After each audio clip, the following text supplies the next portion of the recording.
nous parle de l'idolâtrie, de fuir l'idolâtrie. Et on objecte aux chrétiens catholiques de baigner dans l'idolâtrie à cause des représentations. Mais ceux qui disent ça sont restés dans la première dispensation. Ils sont restés dans la première alliance. Dans la première alliance, Dieu ne peut pas être représenté, puisque Dieu, personne ne l'avait jamais vu. On ne représente pas ce qu'on ne cerne pas, ce qu'on n'a pas vu. Or, par le prisme du sein de Marie, par le ventre de Marie, le Dieu inconnaissable est devenu le Dieu connaissable. Puisque désormais, qui m'a vu? Il y a coïncidence. Et Marie ne peut pas se tromper dans le dévoilement des traits du Verbe. Pourquoi? Parce que Marie ne connaît pas Dieu de l'extérieur. Elle le connaît de l'intérieur. Moïse connaissait Dieu de l'extérieur. Il voyait une flamme de feu et une colonne de fumée. Mais ce qui est à l'intérieur, il ne sait pas c'est quoi. Oh Marie, la flamme de feu et la colonne de fumée, on appelle ça la nuée, la recouverte. Elle est en bas. Elle est la femme du dedans. Elle n'est pas la femme du dehors. Voilà pourquoi l'église dont elle est l'archétype, l'église catholique, rassemble l'église du dedans et pas l'église du dehors. Parce que l'église, c'est deux réalités. Il y a l'église du dehors et l'église du dedans.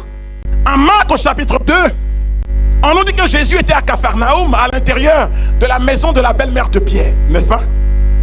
Quand dans la Bible vous voyez Jésus à l'intérieur de quelque chose, la barque, une maison, cette maison ou ce lieu représente une image de l'église, dit quelque chose sur le mystère de l'église. Jésus est à l'intérieur de la maison de la belle-mère de Pierre. L'intérieur de la maison de la belle-mère de Pierre devient l'église du dedans. Comment reconnaît-on l'église du dedans? On dit qu'il y avait des gens dehors, des gens dedans. Dans l'église du dedans, on voit. Mais ceux qui sont dehors ne voient pas. Dans l'église du dedans, on entend avec la certitude de ne pas se tromper. Dans l'église du dehors, on entend, mais on entend approximativement. Voilà pourquoi l'église du dedans est la colonne et le support de la vérité. Et l'église du dehors a besoin de s'instruire de l'église du dedans. Le malade qui doit être pardonné, il n'est pardonné que dans l'église du dedans. Dans l'église du dedans, on a deux sacrements majeurs. Le sacrement de l'Eucharistie, on voit, on touche, on peut manger. C'est le corps, on le voit. Dans l'église du dedans, il y a l'autel. Et Dieu descend sur l'autel. On touche le corps. Ceci est mon corps. Mais ceux qui sont dehors ne le voient pas. Ils ne peuvent donc pas le toucher. Ils n'ont donc pas l'Eucharistie.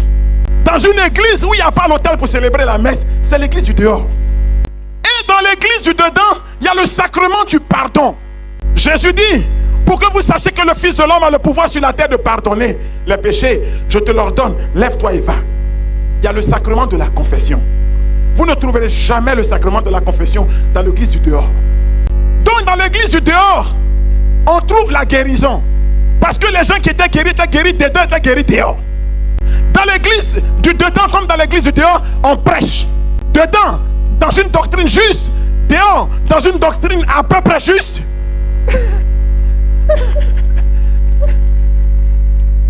Mais il y a une différence essentielle entre l'église du dehors et l'église du dedans. Nous, citoyens membres de l'église du dedans, parce que dans l'église du dedans, il faut passer par le baptême pour y entrer.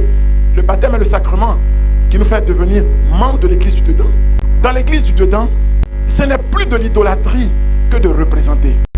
Parce que ce que nous représentons est conforme à la réalité. Parce que nous avons vu, nos yeux ont vu. Si nos yeux n'avaient pas vu, nous serions idolâtres. Mais l'idolâtrie est dépassée parce que nos yeux ont vu.